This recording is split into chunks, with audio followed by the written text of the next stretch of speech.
Woo, woo, woo. Hey guys, Cameron here with Emerson Property Management. Every week I bring you tools, tactics, strategies, lessons I've learned, things have helped me build up a sizable rental portfolio in about 2 years and now manage that portfolio. Today I'm taking a question from a friend. Again, we're in a tough environment at the time of this recording. It's 2020. Housing prices are continue to rise and there's a little demand. So interest rates are low, people are flooding into the market. And I had one of the questions was, Cameron, do you buy at the auction? I've actually had this a couple times over the past few years. I do not buy at auction. To buy at auction, you have to have certain cash requirements. You have to make sure that your ducks are in a row. You have to be very good at what you do because there's restrictions on getting into the property. So on foreclosures, or if you're trying to do a pre-foreclosure even, you're dealing with people who are being kicked out of the property. Some people leave willy-nilly, but not usually. Usually they'll steal some stuff or smash some stuff up or bust some windows or do, damage the property because they left on not great terms. They didn't pay and the bank said, you need to pay, and they said no, and the bank said you need to pay, and they said no, and the bank said, okay, you're gone. You got 90 days, and then they're still there, and they say, okay, well, we got to take you out of the property. So it can be a very touchy situation, especially if you're new and you really don't know what's going on. You want to walk some properties, get some experience, understand what the rehab looks like, get into the property and say, yeah, this is, a major rehab or is just this paint and carpet. You can't really see it when you can't get into the property. That's one side of it. The second side is you got to have some cash to be able to deal with these auction folks. You got to go up there, they auction stuff off. You're competing right there against the buyer. And not that you have to have cash, I guess I shouldn't say that, but you have to be ready. There's certain requirements on how much money you have to bring to the table and then when you can submit the rest of the money at the auction. And the other thing I don't like is you're negotiating right there with all your competitors.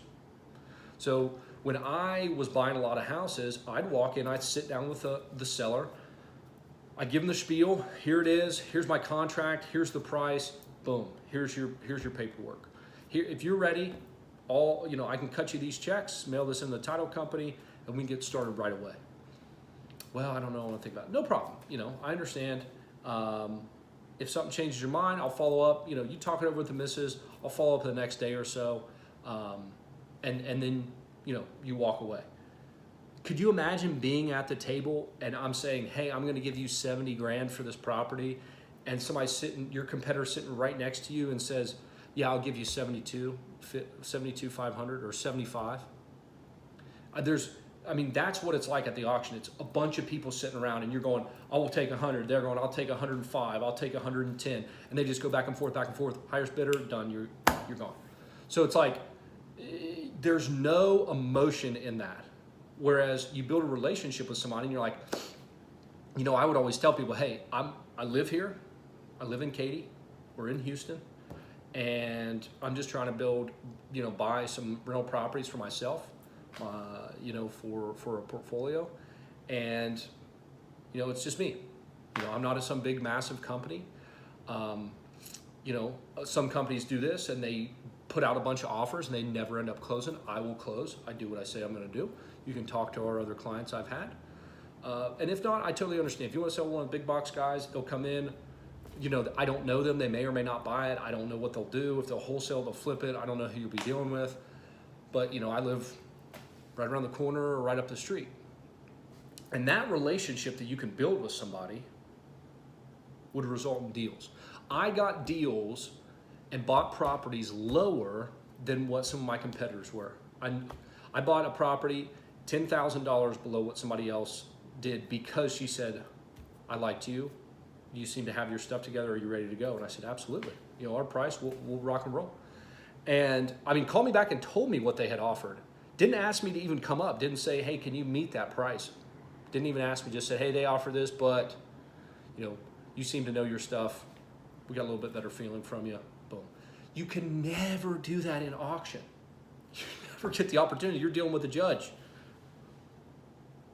So that's why I don't buy at auction. The last reason, I don't even know what reason number I'm on. The last reason is because there's people there. In my opinion, there are people there at auction who are lazy, and that means, and I say that, and I don't mean lazy in the sense that they don't do anything and they're worthless. Lazy in the sense that that is so easy to define distressed real estate that way. So it flocks a lot of people. You don't have to go door knocking. You don't have to go send out a bunch of mailers. You don't have to drive for dollars and do all that stuff. You get the auction list, and they publish it every month. You get the list. You look at what properties are in your area, what ones have high equity. They go try to talk to the owner. Some of them don't even do that, and then they just go to the auction. They say, "Here's my number," and it's lazy real estate. And they think, and there's banks that are buying the property back to be able to sell it, and there's all sorts of stuff going on there. But it's just kind of in my opinion, lazy man's real estate. So a lot of people go to those auctions thinking they're going to find a deal. That's it, guys. I don't buy at auctions. I don't like it. There's a lot of reasons. I just gave you a handful of reasons why I don't like it. You could do it. I'm not saying it's not possible. I know people that buy at auction. I know people that do very well at auction. But for somebody who's just looking to get going, I recommend staying away from auction, and I don't think it's a very good long-term strategy for buying properties. Not saying you can't do it, just my forte. I hope that was helpful. If it was, let me know. If it wasn't, let me know. Thank you, guys. I'll see you all next week. Appreciate it.